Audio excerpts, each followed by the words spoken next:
The bell above the diner door shattered the Sunday afternoon quiet with a force that made every head turn, but it was the sound that followed a child's broken, gasping sobs that froze 23 people, mid-bite, mid-sip, mid-conversation.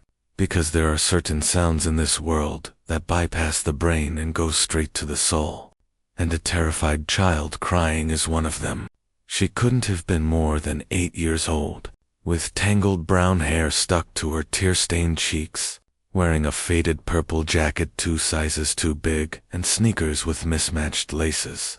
And she stood in that doorway scanning the room with wild, desperate eyes, until they landed on the corner booth where 5 leather-clad bikers sat with their coffee and pie, and without hesitation she ran, not walked, but ran straight toward them, nearly tripping over her own feet as she crashed into the table, grabbing the sleeve of the biggest man there, a bearded giant named Marcus, whose arms were covered in faded ink and whose face had seen more years on the road than most people see in a lifetime. "Please," she choked out between sobs, her small fingers clutching his leather jacket like it was the only solid thing left in her crumbling world. "Please, you have to help. He's coming. He's coming, and there's no time left." And Marcus felt his blood turn to ice, because those words, that terror, it could only mean one thing: someone was after this child, and the 4 men around him were already moving, chairs scraping back, jaws set, because whatever else they were, whatever the world thought of men who rode motorcycles and wore club patches, they had a code, and that code put children above everything else. "Who's coming, sweetheart?" Marcus asked, his voice gentle despite the fury building in his chest as he knelt down to her level, his eyes already scanning the parking lot through the window for threats. "Where's your mama? Who's chasing you?" But the little girl shook her head frantically, tears flying. "Not chasing, coming for him, coming for my daddy, and I don't know what to do. And Mama said you were the only ones who could help. She said to find the Iron Brotherhood. She said you'd understand." And that name, Iron Brotherhood, hit Marcus like a physical blow. A name he hadn't heard spoken aloud in 7 years, not since the day everything fell apart, not since the day his best friend walked away from the club, from the Brotherhood, from everything they'd built together over 20 years of riding side by side, through every storm life threw at them. The diner had gone completely silent now, every customer watching this scene unfold, and Marcus was aware of his brothers behind him, Jake with the scar across his temple, Tommy with the gray creeping into his beard, Eddie with the quiet intensity in his eyes, and Ricky, who never smiled but whose loyalty ran deeper than blood. All of them still, all of them waiting for his call. And Marcus felt the weight of leadership settle on his shoulders, the way it always did in moments like these. "What's your name, honey?" he asked softly, and the girl wiped her nose on her sleeve. Lily Carson, and there it was.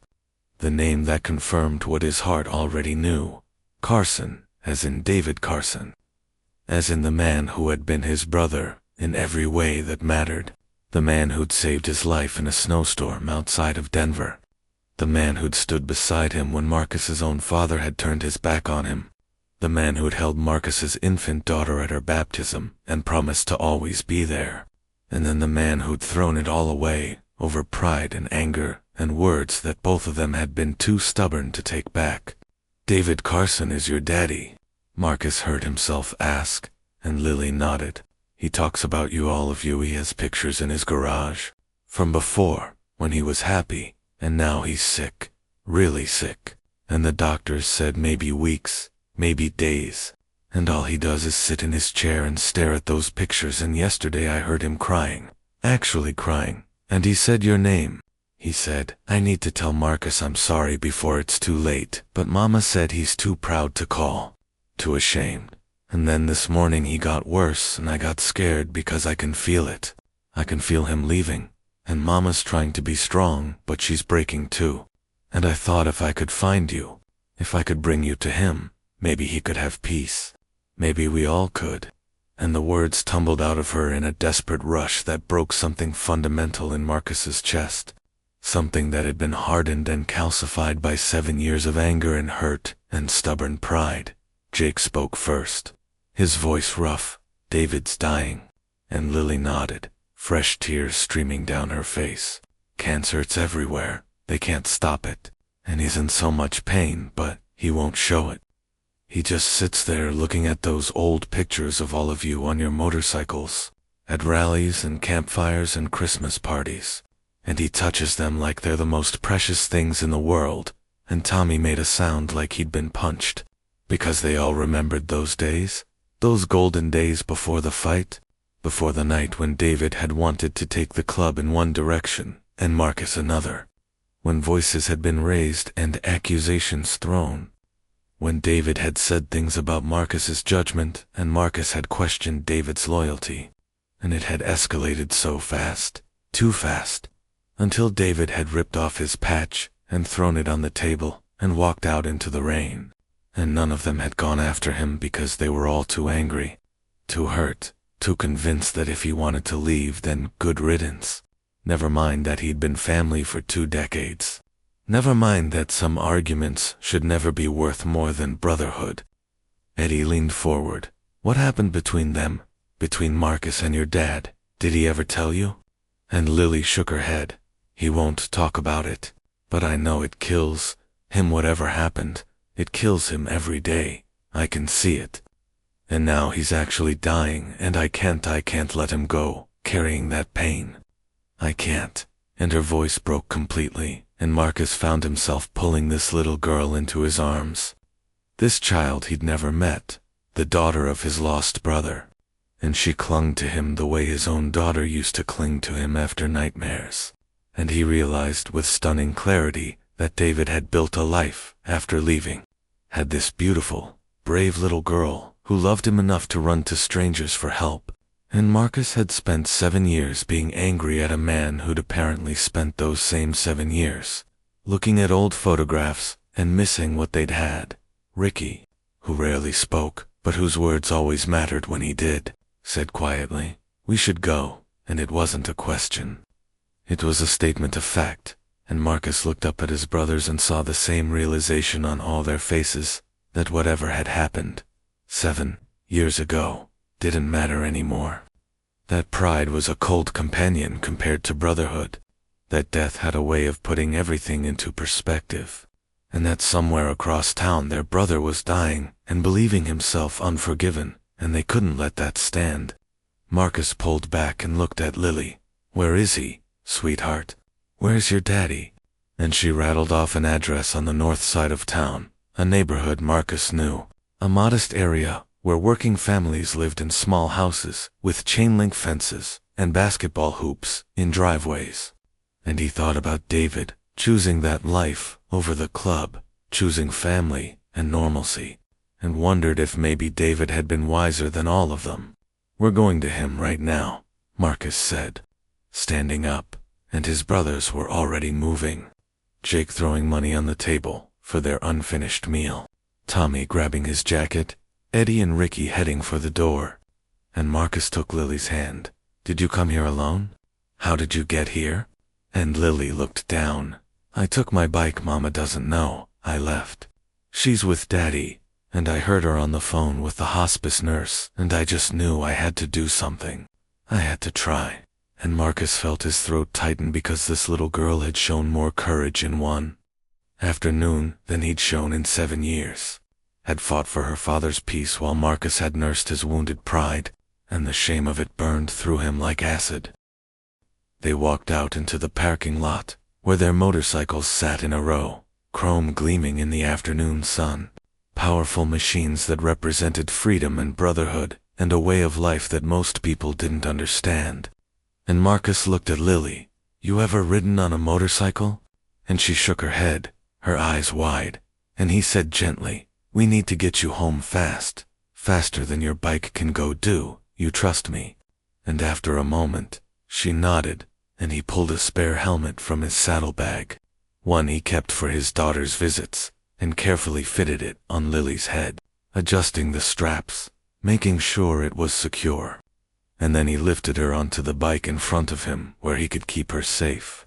and he saw Jake watching with tears in his eyes, because Jake remembered the old days when David's bike would be right there in line with theirs. Sixth in formation, always dependable, always ready. The engines roared to life, with a sound like rolling thunder, and Marcus called out over the noise. 23 Oak Street, North Side. We ride together. And brothers, when we get there, we leave all the old anger at the door, understood? Whatever happened before ends today. And four heads nodded in solemn agreement. And then they were moving, pulling out of the parking lot in formation. 5 motorcycles carrying 5 men who'd finally remembered that some things, that brotherhood, that forgiveness, that the chance to say goodbye to a dying friend, were more important than pride. The ride took 15 minutes through Sunday afternoon traffic, and Marcus felt Lily's small body tense with every turn, but she was brave, this little girl, pointing when they needed to turn, trusting him to keep her safe. And he found himself praying something he hadn't done in years, praying that they wouldn't be too late, that David would still be conscious, still be able to hear what Marcus needed to say, which was simply this: I'm sorry, I was wrong. You were my brother, and I let you go over something that didn't matter, and I've regretted it every single day since. They turned onto Oak Street, a quiet residential road lined with modest houses and old trees, and Lily pointed to a small blue house with a wheelchair ramp newly built onto the front porch. And Marcus felt his heart crack because that ramp meant David couldn't even walk anymore, meant the cancer had taken so much already, and they were almost out of time. They pulled up to the curb, engines cutting off one by one until the street was quiet again. And Marcus helped Lily off the bike, and she pulled off the helmet and looked up at him with those desperate, hopeful eyes. Thank you for coming. It means everything. You don't even know, but he did know. He was starting to understand that this wasn't just about David finding peace. It was about a little girl getting to see her father smile one more time, getting to know that she'd given him the gift of reconciliation before the end. And that was a burden no child should have to carry alone. The front door opened before they reached it, and a woman stood there, thin and exhausted with worry, etched into every line of her face, her eyes red from crying, and when she saw Lily, she gasped, "Oh, thank God, I've been calling everyone. I didn't know where you'd gone." But then she saw the 5 bikers coming up the walk behind her daughter, and her hand went to her mouth. And Marcus knew she understood, knew that Lily had done the impossible. "Sarah," he said, because he remembered David's wedding, remembered dancing with the bride, remembered toasting their future. And she nodded, tears already falling. "Marcus Saul, of why can't believe. I never thought." But her voice broke, and Eddie stepped forward, gentle Eddie, who had a way with words. "We should have come 7 years ago. We should have fixed this. But we're here now, if you'll see us." And Sarah nodded frantically. "He'll see you, oh God. Yes, it's all he's wanted. He's in the living room, but please, you should know. He doesn't look like himself anymore. The cancer has taken so much, and he's weak, so weak." And she was warning them, preparing them. And Marcus appreciated it, even as his heart splintered at the thought of his strong, vital friend reduced to a shadow. They followed Sarah inside, into a small living room that smelled of medication and flowers, where Get Well cards covered every surface and medical equipment beeped softly in the corner. And there in a recliner by the window, wrapped in blankets, despite the warm day, sat David Carson. And Marcus had to fight to keep his expression neutral because Sarah had been right. This wasn't the man he remembered, the strong rider who could fix any engine and had a laugh that could fill a room. This was a frail figure, with hollow cheeks and skin the color of old paper, with an oxygen tube in his nose and hands that trembled on the armrests. But when David turned his head and saw who was standing in his living room, his eyes were the same, still that sharp blue, and they went wide with shock and then filled with tears. And his mouth opened, but no sound came out at first, just a desperate attempt to breathe through the emotion. "Marcus," David finally whispered, his voice barely audible. And Marcus crossed the room in 3 strides and dropped to his knees beside the recliner. And he took David's hand, so fragile now, like bird bones, and held it carefully. "I'm here, brother, I'm here, and I'm so sorry. I'm so goddamn sorry for all of it, for every stubborn day I let pass, for letting my pride matter more than you." And David was crying openly now, tears streaming down his wasted face. No, it was me. I said terrible things. I questioned your leadership. I broke the brotherhood, and I've carried that shame every day, every single day. And I wanted to call you so many times, but I didn't know if you'd even speak to me. And Marcus felt his own tears falling now, not caring that his brothers were watching, not caring about anything except this moment, this chance to make things right. Jake moved closer, kneeling on David's other side. "We all said things we didn't mean. It was a bad night. We were all worked up, and we let one argument destroy 20 years of brotherhood. And that's on all of us, not just you." And Tommy was there too, his hand on David's shoulder, gentle but firm. "We missed you, brother. Every ride, every rally, every Christmas. There was a hole where you should have been." And Eddie added, "We were too proud to reach out, too stubborn to admit we were wrong. And now we've lost 7 years we can never get back, but we're not losing another minute. Not if you'll have us." And Ricky, quiet Ricky, simply laid his hand over David's heart and nodded, a gesture of brotherhood that needed no words. David looked at each of them, his thin chest heaving with emotion. "My brothers," he breathed. "My brothers came back." And Lily squeezed in beside Marcus, taking her father's other hand. "I told you, Daddy. I told you they still loved you. I could see it in all those pictures. And real brothers don't stop being brothers just because they fight." And the simple wisdom of a child cut through everything else, all the complexity and hurt and pride, reducing it to the fundamental truth that real love, brotherhood survives arguments and time and even the approach of death. Sarah brought chairs, and they all sat, forming a circle around David. And for the next 2 hours, they really talked, sharing memories of the old days, the good rides and the hard times they'd weathered together, the inside jokes and the close calls. And David laughed, actually laughed several times despite the pain it clearly caused him.